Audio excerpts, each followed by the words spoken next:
입니다. 다음은 조우석 의원님 질의하시겠습니다. 네, 후보자님 반갑습니다. 광주광역시 북구갑의 조호섭입니다. 제가 오늘 청문회 18번째 질문 순서입니다. 청문회라고 하는 것은 후보자의 자질이라든가 업무 수행 능력을 검증하는 과정이 청문회의 과정입니다. 하지만 우리 국민의힘 쪽에서는 2월 15일부터 2월 18일, 2월 22일 어제까지 후보자의 의혹, 의심, 또 이런 가능성을 가지고 성명을 발표하시고 사퇴를 촉구했습니다. 그리고 오전에는 이렇게 자료 제출이 부실하다. 그래서 지금 이렇게 능력을 평가할 만한 자료가 아직도 오지 않았다라고 말씀을 하시면서 부실한 자료가 있음에도 불구하고 사퇴를 촉구하는 부분들에 약간 좀 아이러니한 부분들이 좀 있는데요.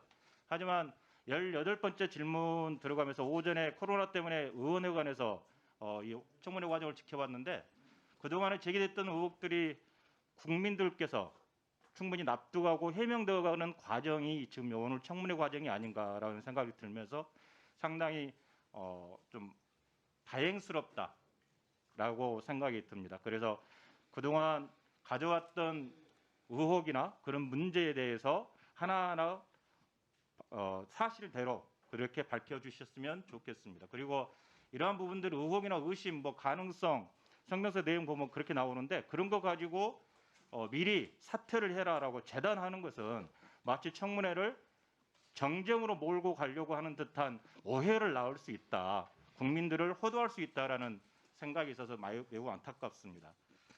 지금까지 제기됐던 여러 가지 문제점이 있습니다. 특혜 의혹, 그다음에 아파찬스 의혹, 그리고 조금 전에 SH 쉐어하우스에 대한 문제, 그다음에 차 없는 사람 선정 문제 등등이 있거든요. 먼저 다른 것은 거의 다 해소가 된 것 같고 아까 다른 의원님께서 지적하셨던 과태료 문제는 그 하나 조금 더 사실관계를 따져봐야겠다라는 생각입니다. 근데 이게 주정차 과태료라든가 그게 장관직을 사퇴할 정도의 중징계, 중처벌인지는 그건 국민들께서 판단하실 거라고 생각이 들고요. 방금 우리 존경하는 박성민 의원님께서 지적하셨던 공유식당 문제에 관련되어서 충분하게 답변을 못 하셨는데 제가 이해하기로는 저는 광주광역시의원을 8년간 했습니다.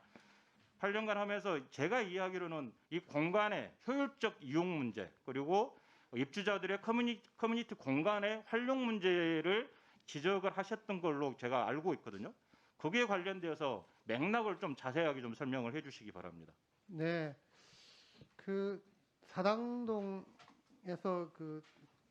방배동으로 넘어가는 길에 성딘마을이라고 있는데 거기 설계안에 대해서 같이 이제 논의하는 과정에 공유주택을 만들었길래 공유주택의 공유식당을 그래서 거기에 이제 프로그램으로 케이터링이라든지 공유주택을 얘기해서 우리나라 문화는 아침을 서로 모르는 사람하고 먹질 않는다. 특히 여성인 경우에 이제 화장이라든지 이런 것들 때문에 아침을 같이 먹는 건 아주 조심스러운데 아침 식사하는 거를 전제로 다른 부엌을 줄이고 이렇게 만들어 놓으면 이 실제 문화가 맞는가?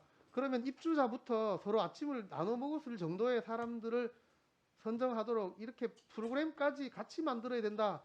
그런 취지로 얘기를 한 겁니다. 예. 특히 또 경제적 능력이 떨어지는 분들은 아침을 사 먹는 것도 비용 부담이기 때문에 무조건 아침을 사 먹는 형태로 이렇게 설계하면 곤란하다. 그런 얘기를 한 건데 앞뒤가 없이 가난한 사람은 외식도 하지 마라. 이렇게까지 비약되는 거는 저로서는 참 너무 좀 억울한 겁니다. 예. 네. 현실 상황을 감안을 해서 공간을 어떻게 입주자들이 효율적으로 사용할 수 있도록 만들 것인가에 대한 이야기를 하시는 과정에 못 사는 사람들이 아침에 사 먹냐라는 이야기를 하신 걸로 지금 회의록이 나와 있는 거잖아요. 예, 그렇습니다. 그 회의록의 진위 여부를 떠나서 어찌든 이게 내부 회의고 외부 회의고를 떠나서 일단은 아까 쭉 말씀하신 것처럼 공직자가 사용하는 언어는 모든 국민들이 마음을 좀 헤아릴 수 있는 언어를 사용해 주셔야 됩니다.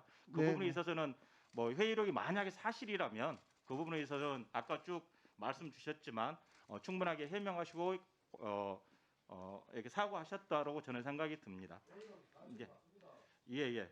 그리고 차 없는 사람을 선정해야 된다는 문제에 대해서 그건 역세권 위주의 임대주택을 많은 사람들이 활용할 수 있도록 만들기 위해서 특히나 청년들, 그다음에 대학생들이 역세권에 입주해서 살 수 있도록 만들기 위한 부분으로 입주 원칙을 차 없는 사람으로 우선 선정 대상으로 해서 그렇게 청년주택으로 가자라는 취지의 발언이시죠? 네, 그렇습니다. 예, 실제 그런 주택이 저 서대문에 그렇죠. 이화여대 앞에 주차가 없는 건축 구역이 있고 거기에 대학생 주택을 지었습니다. 주차장이 없으니까 1층이 상가가 되고 2층이 커뮤니티 센터가 돼서 위층에 그 대학생들이 살거든요. 충분히 설계를 할 때 그렇게 할 수가 있고 만족도가 아주 높습니다. 그렇게 임대료가 적은 거죠. 주차장을 만들려면 지하를 파야 되는데 지하 파는 비용이 너무 많이 듭니다. 근데 대학생이 임대주택에 사는 대학생이 차를 끌고 다니진 않지 않습니까? 그런데 현재 건축 규정은 그 대학생이든 뭐든 그 주택이면 임대주택은 0.6대, 아주 작은 주택은 예외적으로 조례에 따라 0.3대 이렇게 의무화해 놨습니다. 그러다 보니까 너무 많은 비용이 들고 시간도 길어지고 또 임대료가 결국 상승하니까 대학생들한테도 별로 좋지도 않다. 그러니까 그런 것을 고려해라. 그런 취지로 말한 겁니다. 네, 지금까지 두 가지 부분에 대해서 여러 가지 부분 해명도 하셨고, 근데 제가 질문했던 두 가지 부분에 대해서도 해명을 하셨는데, 전반적으로 생각하면 그렇습니다. SH 사장과 LH 사장, 즉 부동산 문제의 전문가답게 공간의 효율성을 어떻게 가져갈 것인가에 대한 고민 속에서 나왔던 여러 가지 이야기이고, 그것을 해소하기 위한 부분으로 발언을 하신 건데, 그 과정에 다소 부적절한 표현들이 있었을 수도 있다라고 지금 해명이 되는 거고요. 그리고 국민들의 62.4%가 지명 철회 의견이라고 말씀을 하시지만 이것은 지금까지 언론에 허도된 내용이라든가 여러 가지 의혹 제기, 사실 확인이 안 된 의혹의 제기라든가 그런 문제점이라고 생각을 합니다. 하지만 오늘 청문회 과정을 지켜본 국민들이라면 아마 의견을 대리하실 거라고 생각이 듭니다. 질문드릴 내용이 좀 더 많이 있는데 나중에 추가 질문 때 다시 드리겠습니다. 네, 감사합니다. 네, 수고하셨습니다. 다음은